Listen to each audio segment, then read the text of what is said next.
I am an actuary. I am an actuary. I am an actuary. Hi, I'm Martin Mulcare and I'm playing guest host for a mini-series of We Are Actuaries. In the theme of leadership, I'm going to interview a number of past presidents of the Australian actuarial profession to find out what are the leadership skills required to lead a profession. This should be fascinating.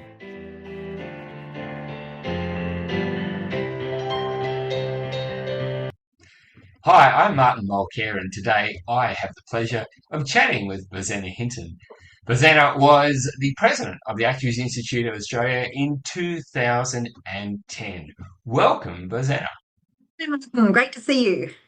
Now, before we talk about leadership skills and the role of president, what do you think the audience might like to know, or perhaps need to know, for context about some of your business roles, some of your leadership roles in the past? Probably come at this from a bit of a different background to many people, and I'm sure I'm going to get to this later. But I probably had less experience coming into this role than some others. My background professionally is a mixture of reinsurance, direct office, and consulting roles. Okay. And also, I had a large chunk of time off looking after a small family. Okay, well, that'll be worth exploring then about just what is different to some other presidents with quite significant corporate leadership experiences, because I think this will be very interesting. So, the range of roles you just outlined, so what was your actual business role at the time you were first elected to council? So when I was town council, I was contracting for a small actuarial consultancy just 2 or 3 days a week. But Okay. my main role was actually looking after my 4 kids, and they were aged between 5 and 10. Ah, okay. So Okay. at that time, I'd left full-time employment 9 years earlier and had been doing a series of contracting roles in between juggling my family commitments. And through all this, I'd kept volunteering for the institute, as I really wanted to try and stay in touch with the profession and keep up my skills while I was still focusing on the family, with the plan that so when the kids got to be a bit more independent, then I'd be able to rejoin the workforce but still have all my skills in place. Okay, that's excellent context. So, what, especially in that time then, what motivated you to take on the role of president?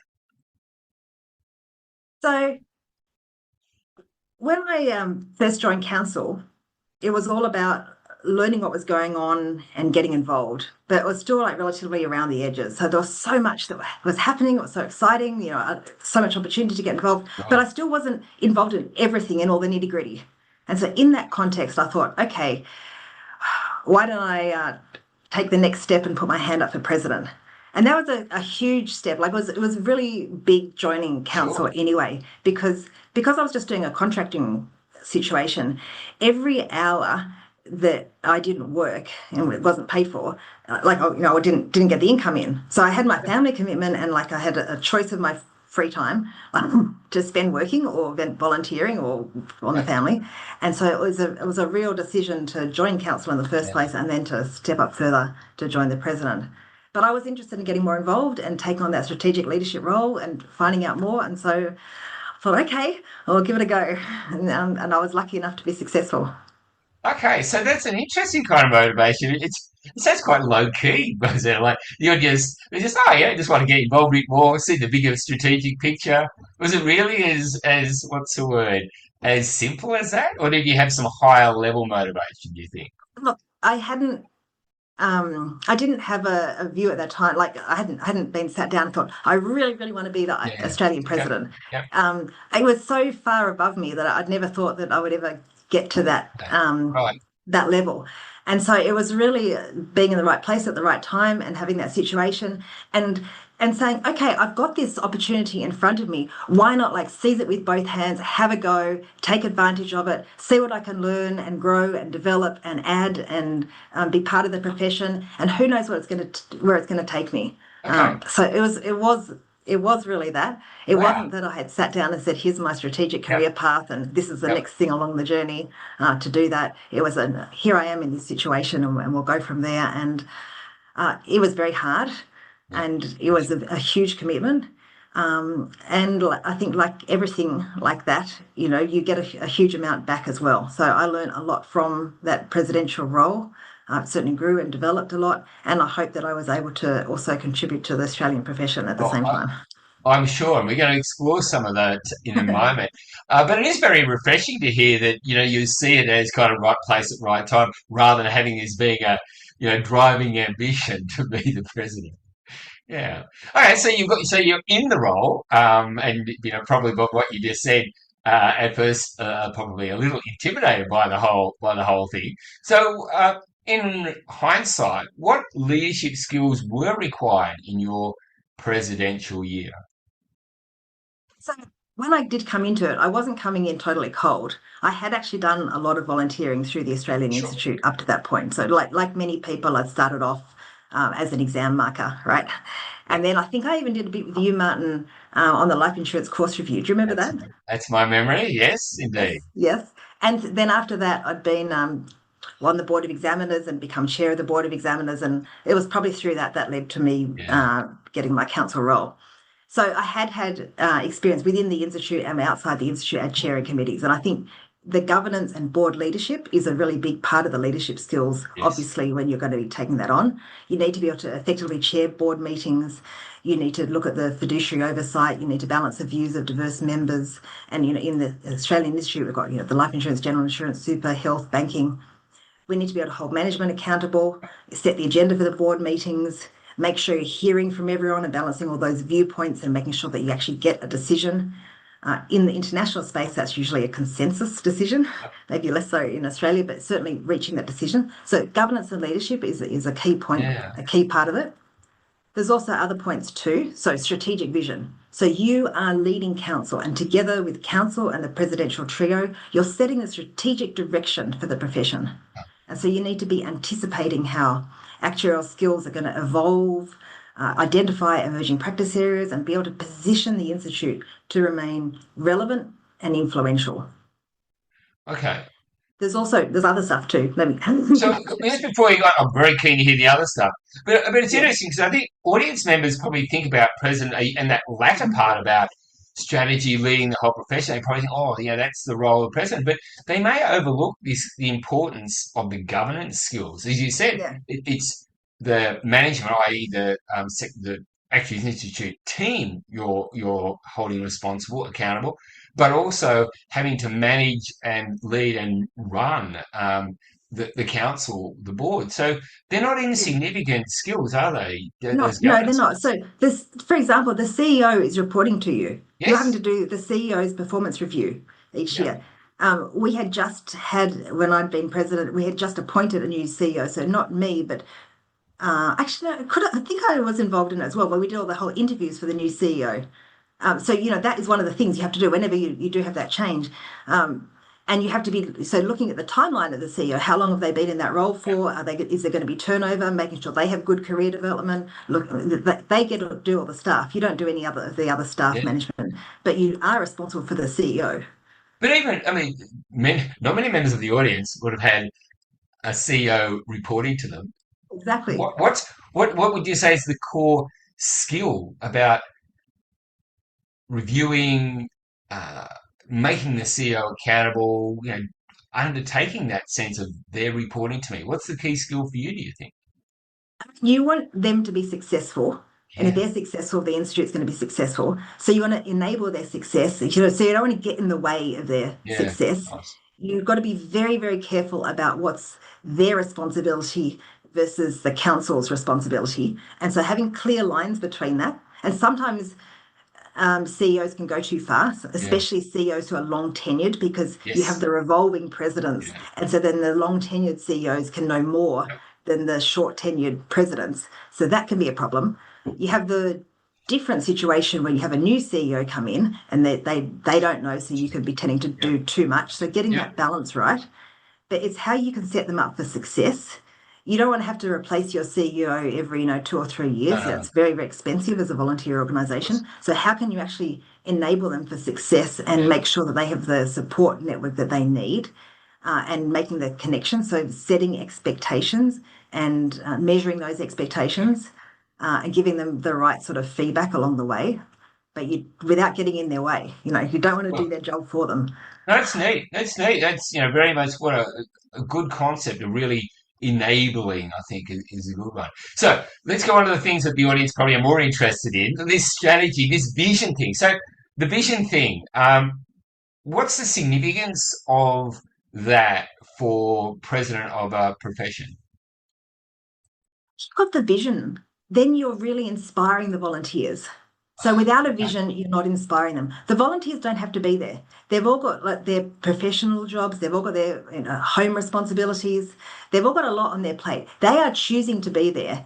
So Yeah, yeah. why are they choosing to be there? What reason can you give them to be there? To actually they can see actually this is actually making a difference. I'm really proud to be here. I'm wanting to give up my free time. I'm part of this, and then we can have all the volunteers like speaking together and all saying yes, this is what we're doing, and moving the profession forward. So I think having that unifying vision is really really important and central. Yeah. But again, fascinating that you see the importance of that vision to inspire the volunteers, because I can imagine the other arguments about the vision for painting the way the way forward for the profession. But just the passion that you had then about inspiring volunteers is very impressive. Yeah. It's both ways. So one of the key things, for example, on the international space, when I went into the presidency there, was the impact. So the impact is one of the key themes for the IAA, Yep. but over more recent years, the international body had been more internally focused. And I was very much that we should be externally focused. This is a key differentiator that the international profession can provide that the local professions can't. And how are we actually having that impact on the world stage and elevating the role of actuaries and making sure we're having the conversations with the right bodies at the right time? Okay. And so that was a real turnaround. And I think getting that message out there, and I think that resonated with people and they were happy to take that on board. So I think Okay. that it's that message out there. And then that drove a lot of the other things that we then did. So we went and employed a full-time marketing person. And obviously that person's going to Yeah. take some speed, but actually so they can actually help craft the message. So when we have our volunteers going to all these different bodies around the world, they've got their little short pitch so they can say, this is what the actuaries Yeah. do and this is what we can provide, and helping equip people Okay. in those situations. Okay. So So, we did.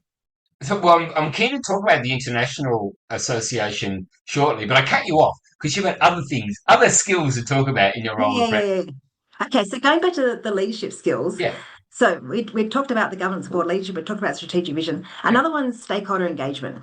yeah, So as president, you are definitely the public face of the profession. So you need to build your relationships. It could be with regulators, government, media, universities. It could be on the international side, like I've just been doing recently with international bodies such as the International Association of Insurance Supervisors, the OECD, the International Social Security Association, as well as the other full member associations. So stakeholder engagement is another key thing that you need to be able to do.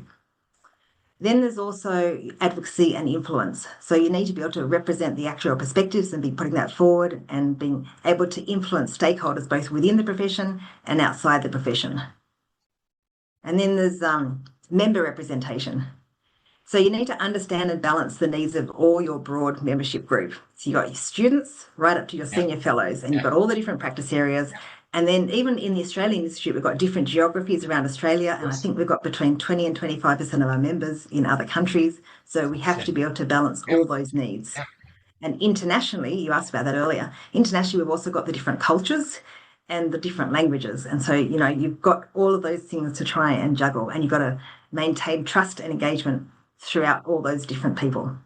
yeah, Then there's also change management. So all the professional bodies, they constantly face pressure to modernise. It could be the education pathways, it could be CPD, it could be diversity initiatives, it could be international competitiveness.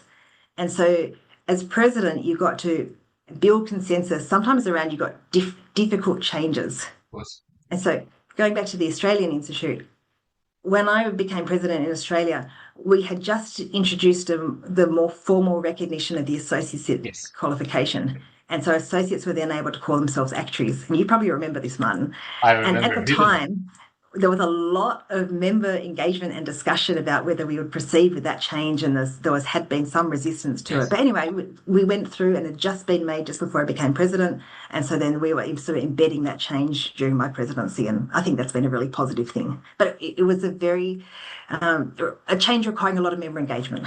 Of course, of course. Yeah, and I remember well because I was facilitating a professionalism course, and part of the deal was for associates who call themselves actually had to do the professionalism course. So I had this wonderful, wonderful intake of experienced actuaries coming along to do the professionalism course Yeah, to enable them to use the designation. So I yeah. remember it well. So change management, that's a tricky one because all leaders struggle with some aspects of change management. And something like that, where it's, as you've already described, such diversity in the membership and using that example, a material change, what's your insight into, the key skill in change management? I think you've got to listen to people. You've got to actually understand what their concerns are. Um, then you need to be able to, if they're perhaps you don't come up with the ready baked solution, you come up with some suggestions and then ideas and help them come up with the solution with you Yeah, and together. When people have particular concerns that they come up with, listen to those concerns and questions because perhaps it's something that you haven't thought of and it needs addressing. And if you can then seriously address that concern that's come up and then build that into the solution, then that could be yeah, really powerful as well. sure. It also helps often if you've got some one-on-one engagement with people and can actually listen to them and have time to do that. And then, so behind the scenes, you've already engaged with everyone, and then you build that consensus view, and that's what you present. So you've already answered all those hard questions before you bring the final solution to council Okay. or whoever the body is. Yeah, it sounds simple, but the power of listening if you're going to build consensus. So you've mentioned the International Association. Of course, that's your virtual background today, just to make sure we've got some branding. So, can you share with me and the audience your pathway to the leadership of the Actuaries International Organisation and some of the different skills? You've kind of alluded to some of them, but some of the different skills required there. What was Yeah. the pathway? So the pathway was, well, when I became the vice president in Australia in 2008, I got told, oh, by the way, you'll be representing us at the International Actuarial Association. And I said, oh, what's that?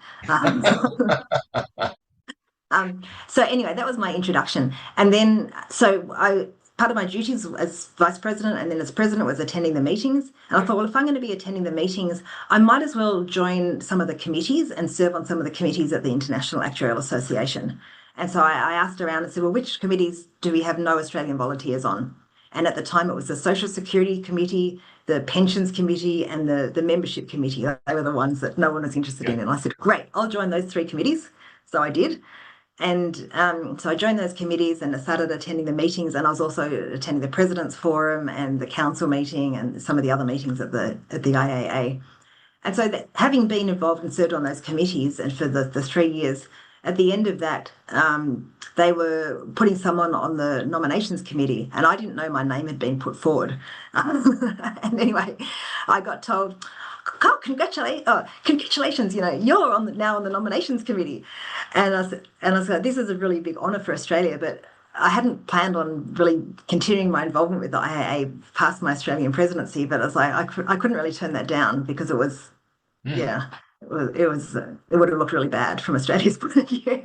And so I joined the nominations committee, and then I also joined the education committee, and then a few years later became education vice chair, and then became education chair, and then had another stint on nominations and got involved in other different committees.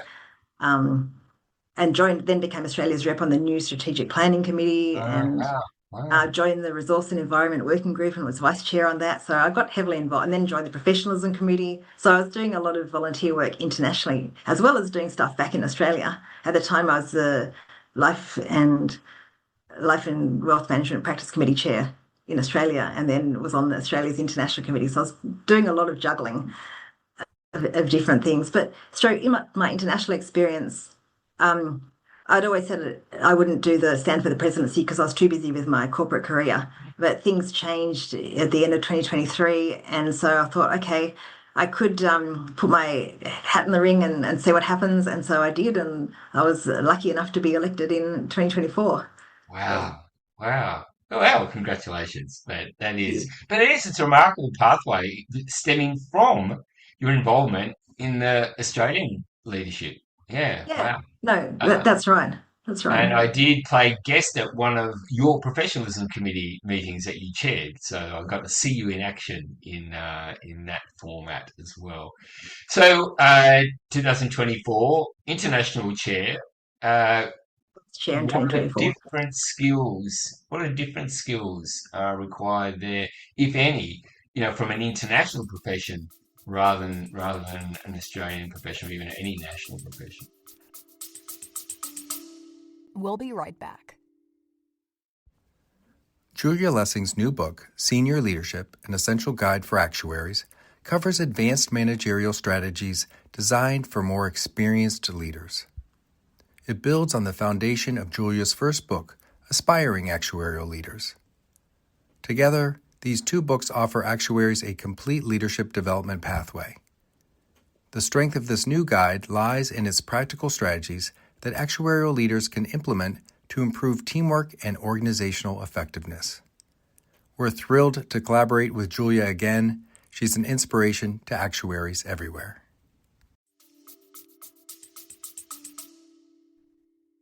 I mean, the obvious ones are culture and language. Yeah. Yeah, and you can't underestimate those things. Even with people who seem to have very good English, you make mistakes. So a very simple one was I was talking with the executive director and I said, okay, let's meet in a fortnight. And he didn't know what a fortnight was. Okay. Right. So Okay. that's a trivial one. And Yeah. then again, with the officer group last year, we had an English person, an Australian, me, and we had two Canadians, an English and a French Canadian, right? And the English guy said, oh, this thing is like pouring oil on troubled waters. And so the Englishman and I knew what we went, and the two Canadians thought we were making the situation worse by pouring the oil on the troubled water. And we're all really good English speakers in that and that's it. So again, two trivial examples, but the cultural challenges are very real. And because of the time zone differences, often you resort to an email rather than a phone call because it's physically impossible to have synchronous phone call across all the time zones of the world. And then, Martin, I'm sure you've had this experience when you've written an email and you've meant it in a good spirit and someone reads the email and they think that you're yelling at them or angry at them in that email because they're mad for whatever reason. It's really, really hard.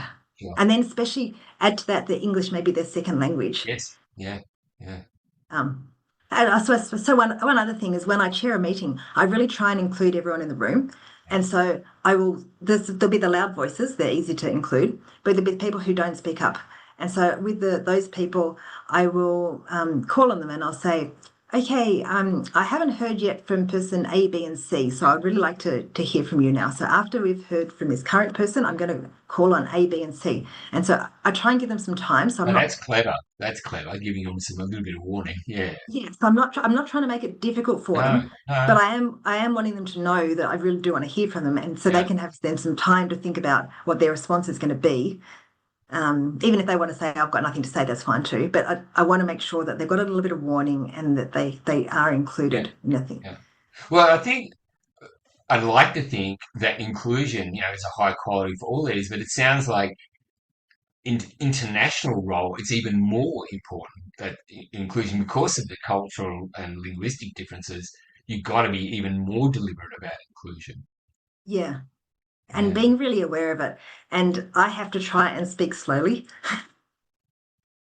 So that's a challenge for me, but I think it's very important. Some accents are harder to understand than others, but it's very important to make sure you're always thinking about people whose language isn't English, and are you including them? So like one of my this year I'm chair of the strategic planning committee, and there's a couple of people on that committee who I really, really want to hear from and encourage. And so I'm contacting them between meetings and saying, this is the agenda. Is there anything on the agenda that you don't understand? can you speak up in the meeting? Here are some items I think you'd be good to, I'd like to hear from you on, and making sure that in advance they have that warning. Okay. Okay. Yeah, I like that deliberate approach.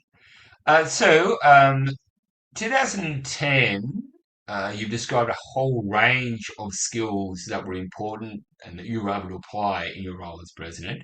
Just thinking about 2026 and forgetting for now your international experience and international role, what leadership skills, if any, do you think would be different or required more or even new skills that would be necessary for the president in Australia in 2026?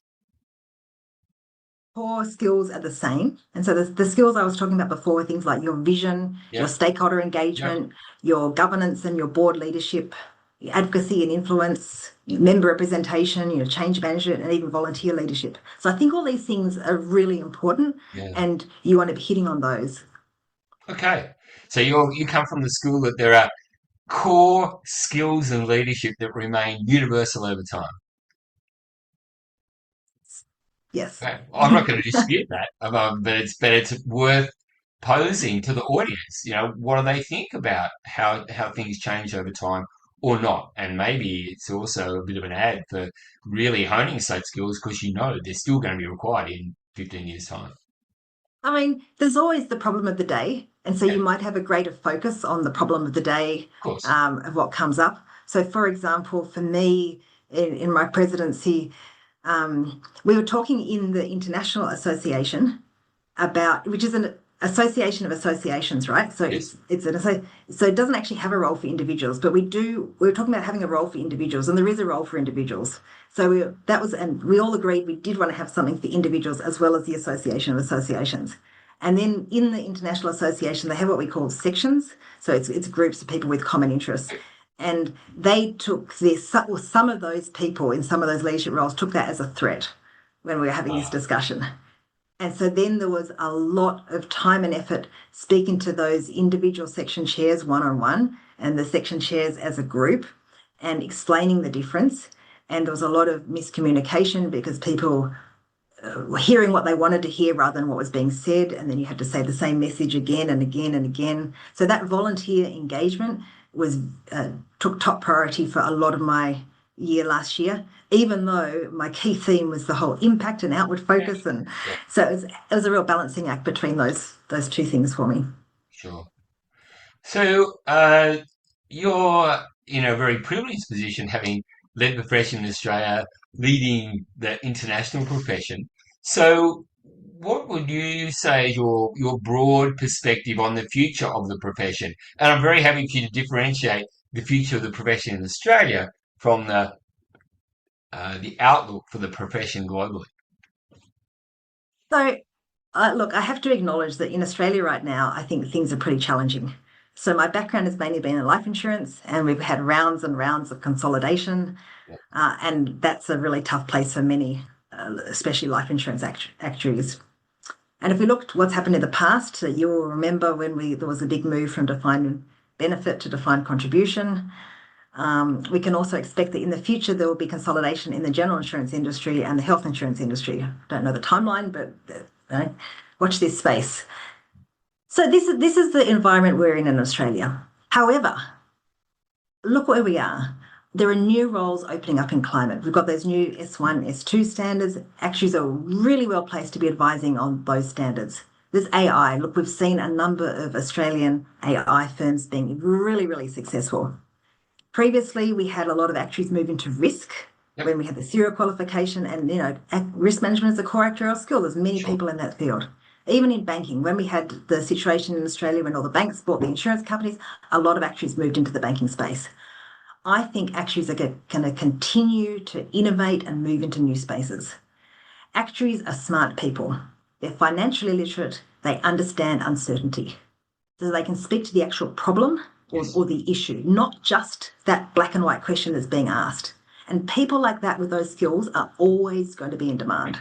Yeah. So the challenge I see for the profession is for all of us to keep evolving and to be brave enough to explore these new opportunities. Nice. Nice. I think one, I appreciate your optimism, but your well-reasoned optimism. But yeah, it's still a call, isn't it, to be brave enough to actually take the opportunities. Yeah, Uh, it's really hard. And so we've got a lot of new entrants coming to the profession. They are very few of them are going to work for a life insurance company. Some yeah. will work in the other traditional areas. Superannuation, like super funds are actually now employing actuaries directly. So that's funny, it's coming full circle. But they will also move into different areas. So pet insurance, there's a few more pet insurers nowadays. That's a different area. Travel Yeah. insurance. Yeah. Even back in my early in my career, I worked in energy pricing, Oh yeah. Okay. um, And that's yeah. and lots of what you would call wider field areas. So there are those scopes, and like I've talked to many other actuaries who've also worked in those wider field areas as well. And I think because the actuaries won't be working in the traditional bit, they will be taking those innovative roles, and I think it'll be fantastic to see. And one thing I heard overseas was, like the whole AI space. So first there was the actuaries in AI, and then oh no, we're just going to employ data and analytic people.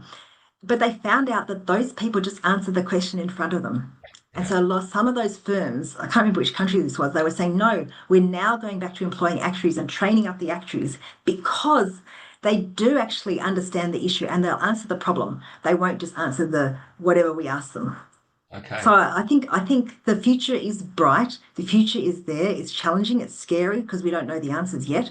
But I'm sure the actuaries are going to find a way, and the especially innovative Australian actuaries will find a solution.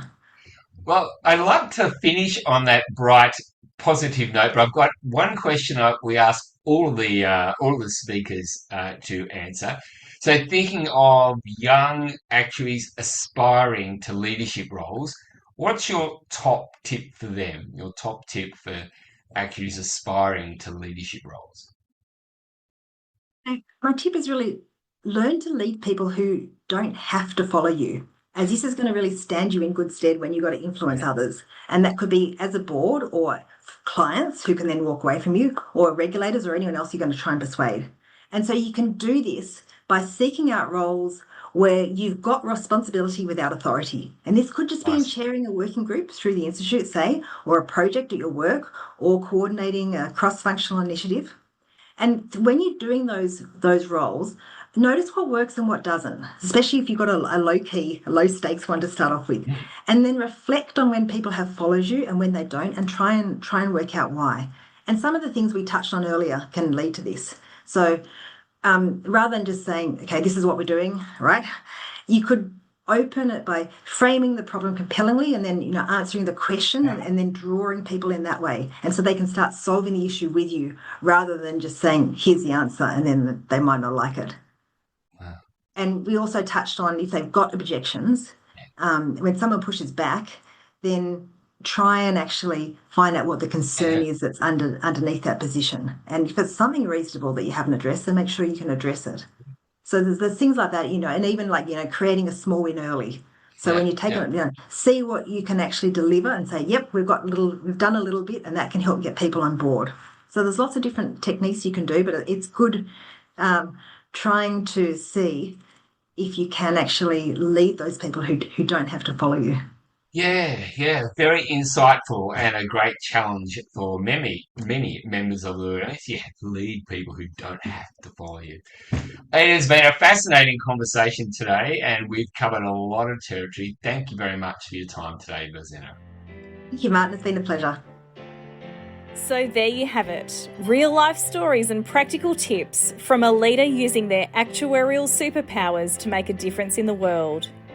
If you enjoyed this episode, feel free to get in touch, subscribe, leave us a review, and share it with your network.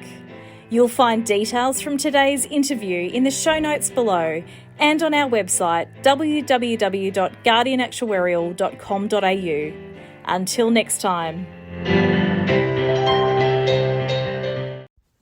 It's exciting to see Julia releasing 2 books in 2025. Her latest title, Senior Leadership, An Essential Guide for Actuaries, is designed for seasoned leaders who are further along in their careers. It builds on the foundation of her first book, Aspiring Actuarial Leaders, The Modern Manager's Toolkit, which supports new and emerging managers. Together, these two books now offer actuaries a complete leadership development pathway. As with Julia's first book, the strength of this new guide lies in its practical strategies, tools actuaries can apply to their work right away. It helps leaders feel more confident, grounded, and better prepared for the challenges they face. What sets Julia's approach and this book apart is how they weave together stories and experiences from a wide range of actuarial professionals. Senior Leadership, an essential guide for actuaries, equips leaders with tools to foster workplaces where teams can perform at their highest potential. We're thrilled to collaborate with Julia again. She's not only a joy to work with, but also an inspiration to actuaries everywhere.